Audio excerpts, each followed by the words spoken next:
भगवान विष्णु मैया के साथ बैठे थे और एक दिन व्यास जी की जो मनोदशा थी थोड़ा सा अलग थी। उन्होंने नारद जी को बुलाया, बोला महाराज ये बताइए किसकी तपस्या किया जाए। नारद जी ने कहा ये तो बड़ा कठिन प्रश्न हमने पूछा, किसकी मैं बताता। नारद जी ने कहा चलिए ब्रह्मा जी के पास चला जाए, उनसे पूछा जाए कि किसकी तपस्या किया जाए। ब्रह्मा जी के पास गए, वो भी कहे यार ऐसे तो नहीं बताना उसी ने, चलिए भोलेनाथ के पास चला जाए। भोलेनाथ ने कहा कि नहीं नहीं चलिए विष्णु भगवान बताएंगे। सब पहुंचे भगवान क्या, और भगवान ध्यान में थे। तभी नारद जी ने कहा नारायण नारायण। भगवान ने आंख खोला, क्या नारद कैसे आ गए, क्या बात है। कह रहे ये तो सभी लोग आए हैं। तो सारे ब्रह्मा विष्णु आदि जितने भी थे एक दूसरे को प्रणाम करना शुरू कर।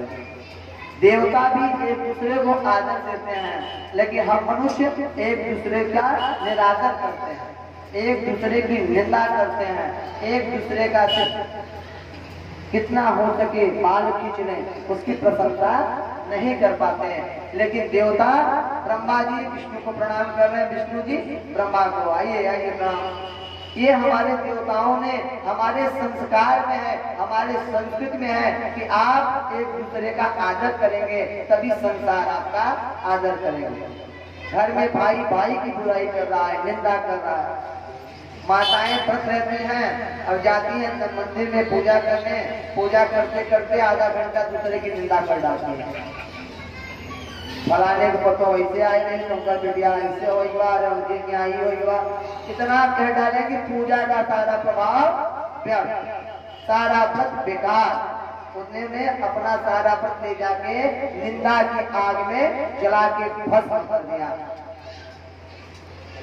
और बड़ी खुश रहती है कि हमने बता तो दिया, जब तक बताया नहीं पानी पचा नहीं पेट का, वो भूला है किसे बताया जाए। शाम को मंदिर चलना है वहीं मिलेंगे लोग, व्रत भी रहते हैं इसीलिए कि आज वहां मुलाकात हो जाकर हल हो जाए। बोले अम्बे मात की जय। अब भगवान विष्णु से जब पूछा गया प्रभु किसका व्रत किया जाए, अनुष्ठान किया जाए, तपस्या किया जाए, भगवान ने कहा हे ब्रह्मा जी शायद आप भूल रहे हो कि एक बार जब मैं मधुकैटभ नामक राक्षसों से युद्ध कर रहा था तो मुझे किसी ने बचाया था, मेरा किसी ने साथ दिया था, आपको याद है।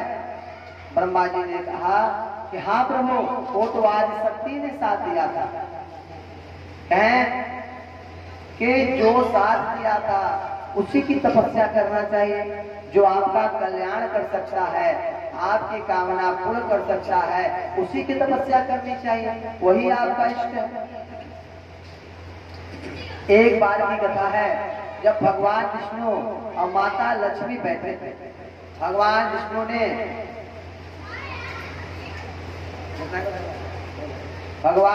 ने माँ लक्ष्मी ने भगवान विष्णु की तरफ देखा तो विष्णु भगवान मुस्कुरा दिए।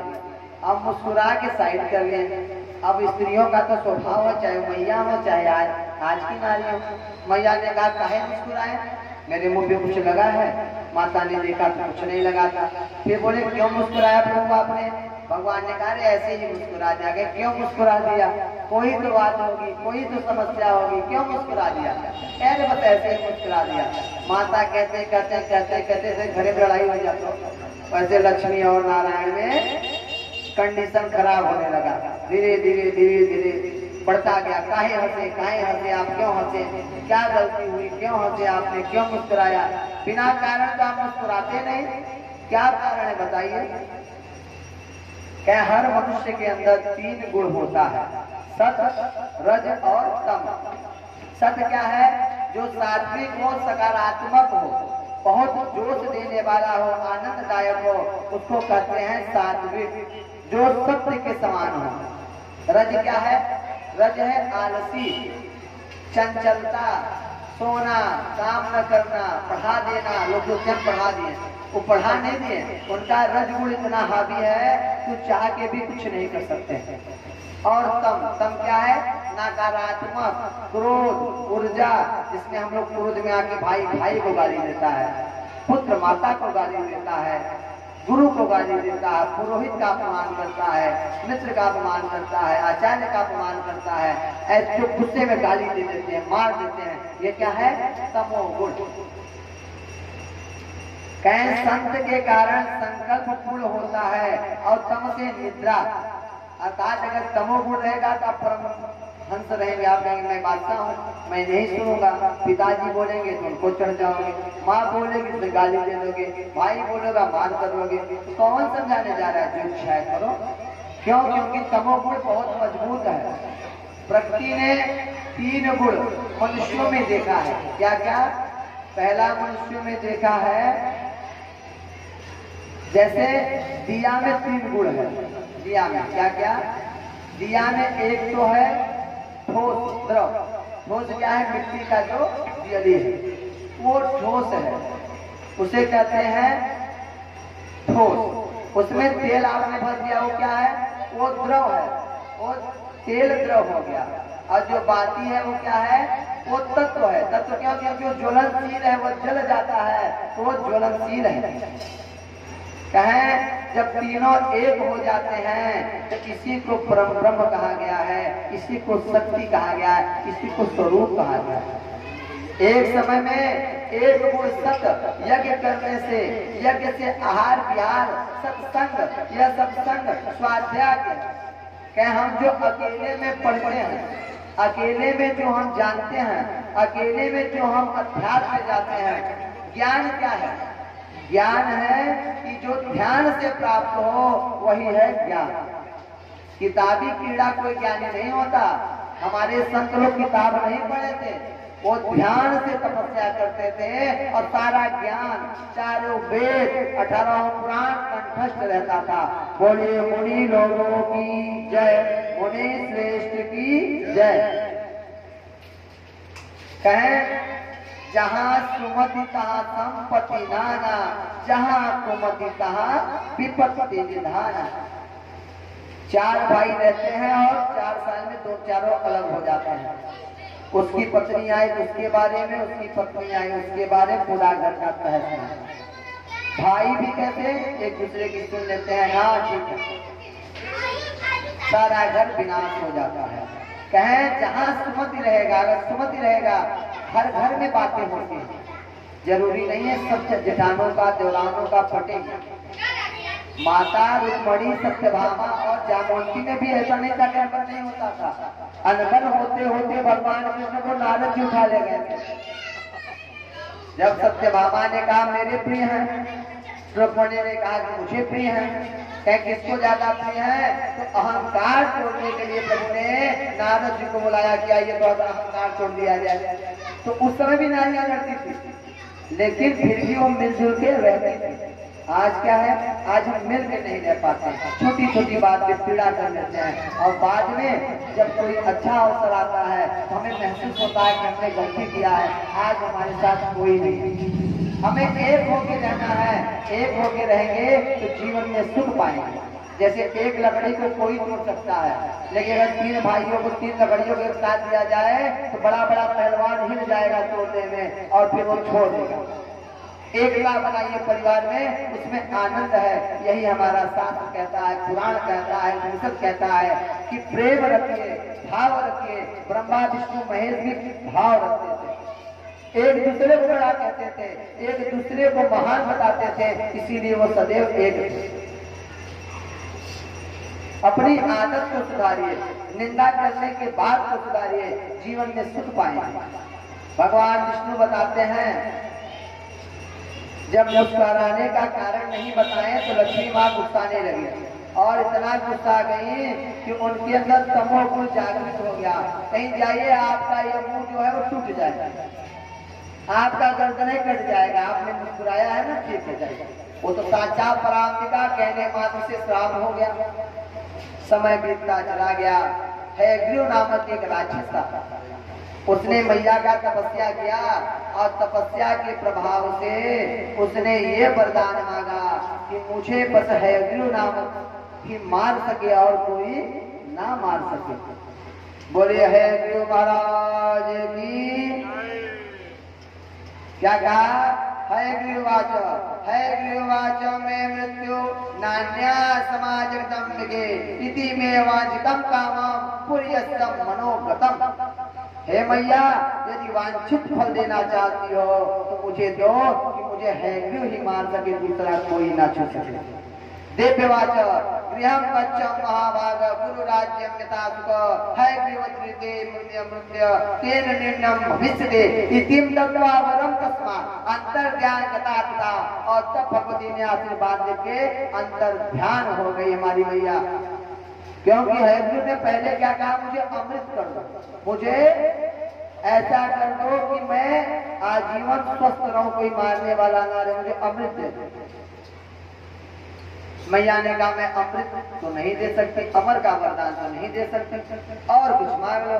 तो हैग्रीव ने कहा कि देवता तो कोई घोड़ा है नहीं, घोड़ा मुझे मारेगा नहीं। हैग्रीव कौन था? जो नर और घोड़े का स्वरूप था। अब भगवान ने माया कर दिया, अब वो श्राप कैसे सत्य होगा? समय बीतता चला गया। इधर क्या हुआ कि भगवान युद्ध करते करते थक गए मधुकर से, और जब थक गए तो धनुष को उल्टा करके प्रतिज्ञा को गले में लगा लिया। जैसे हम लोग क्या करते हैं, थक जाते हैं तो जो उन्हें पाए पीछे लगाकर सो जाते हैं। भगवान तुझे प्रतिज्ञा थोड़ा ढीला रहेगा, अगर आप फंसा रहेगा तो सो जाएंगे। अब भगवान सो गए। इधर ब्रह्मा जी कहें भगवान उठिए, आपको उठने का समय हो गया। मधुकर पूरे समाज पूरा ब्रह्मांड में हिलाए हैं, जागिए। श्रुतवाचा एवं सुरास्तदांजा सर्वाणि विरममाह देवस्तां दाति संतुष्टा पुनर्देवी शिल्पिना। कहते हैं देवताओं से इस प्रकार कहकर भगवती शांत हो गई थी कि मैंने उसे हैग्रीव नामक मृत्यु देने का वरदान दे दिया, तुझे हैग्रीव ही मारेगा। तब जब इधर हैग्रीव नामक राक्षस हाहाकार मचा दिया पूरे संसार में, तीनों लोक में हाहाकार मचा दिया। जहाँ सुनता हैग्रीव हैग्रीव हैग्रीव, स्वर्गासन छिना गया, ब्रह्मासन ब्रह्मा जी भी भागे। अब सब कहाँ गए? विष्णु भगवान के पास। क्या प्रभु जागिए, नहीं तो सब नाश हो जाएगा। तब भगवान विष्णु कागरे जागे। अब ब्रह्मा जी ने उपाय सोचा।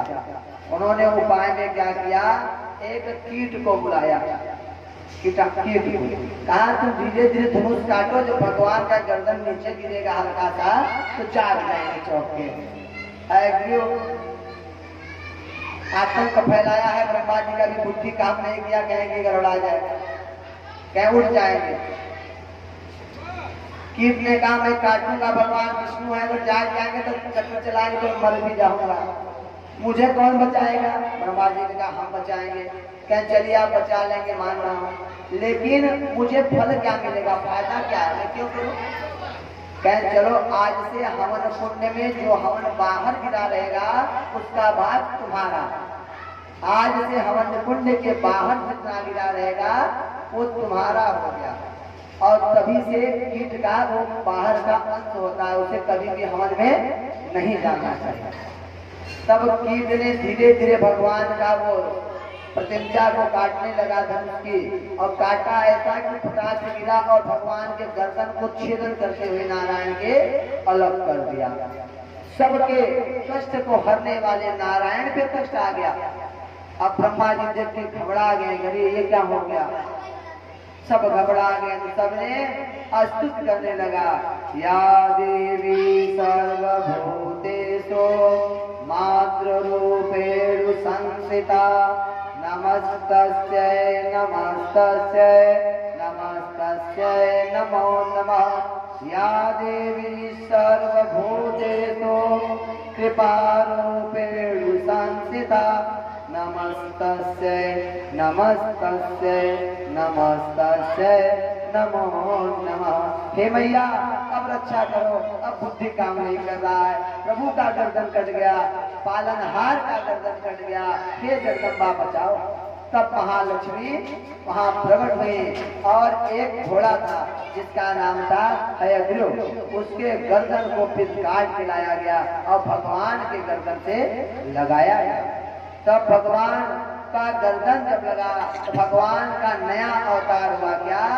बोलिए हयग्रीव भगवान की जय, विष्णु भगवान की जय, परम ब्रह्म की जय, नारायण भगवान की जय, नारायण भगवान की जय, नारायण भगवान की जय। आइए हम लोग छोटा सा दर्शन कर लेते हैं व्यास गति से हयग्रीव महाराज।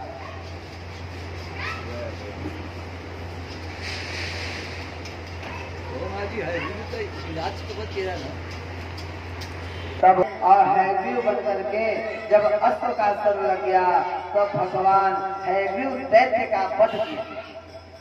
तब भगवान ने हयग्रीव नामक दैत्य का वध किया। भगवान विष्णु क्या है? ये संहार करता नहीं है, ये वध करता है। इन्होंने कंस का वध किया, रावण का वध किया, हिरण्यकश्यप का वध किया। इन्होंने संहार नहीं किया, इन्होंने वध किया। इसके बाद भगवान विष्णु योग माया निद्रा देवी के शरण में चले जाते हैं और सो जाते हैं। उनके कान से दैत्य निकलते हैं। कौन? मधु और कैटभ। भगवान घोर निद्रा में रहते हैं, मधु कैटभ उनके कान से निकलते हैं। मधु कैटभ कौन है? मधु माने मीठा, कैटभ माने कड़वा। जो हम सुनते हैं मीठा और कड़वा, निंदा करते हैं कड़वा, प्रशंसा सुनते हैं मीठा। ये तर्क शक्ति है, अंदर की सोच है जो मधु कैटभ नामक राक्षस होते हैं। हर व्यक्ति में होता है अच्छाई और बुराई। जन्मेजय ने प्रायश्चित के लिए श्रीमद् देवी भागवत का कथा सुना था और उन्होंने प्रायश्चित करके उनका कल्याण हुआ। नवरात्र में कन्या का या श्रीमद् देवी भागवत के कथा में कन्या का विधान है कि कितने साल की कन्या का पूजन करना चाहिए। कहें 1 से 3 साल की हो, 3 से 5 की हो, 5 से 7 की हो, 7 से 9 की हो। 9 कन्या, 9 साल की कन्या जो होती हैं वो पूजन करने योग्य होती हैं। जिनका नाम भी बहुत है, जिनको चंडिका, सुभद्रा, नारायण, जया, अभया, बहुत से नामों से बुलाया भी जाता है। और स्त्रियों का भी प्रकार है, 12 प्रकार की स्त्रियां होती हैं और 12 प्रकार के पुरुष होते हैं, जिसमें सिंह भी होते हैं, राक्षस प्रवृत्ति के भी होते हैं, धर्म प्रवृत्ति की भी होते, बहुत सी हैं। उन्हें कहेंगे तो लोग बुरा मानते हैं, नहीं कह सकते। 3 भाव के मनुष्य होते हैं। कौन कौन भाव से?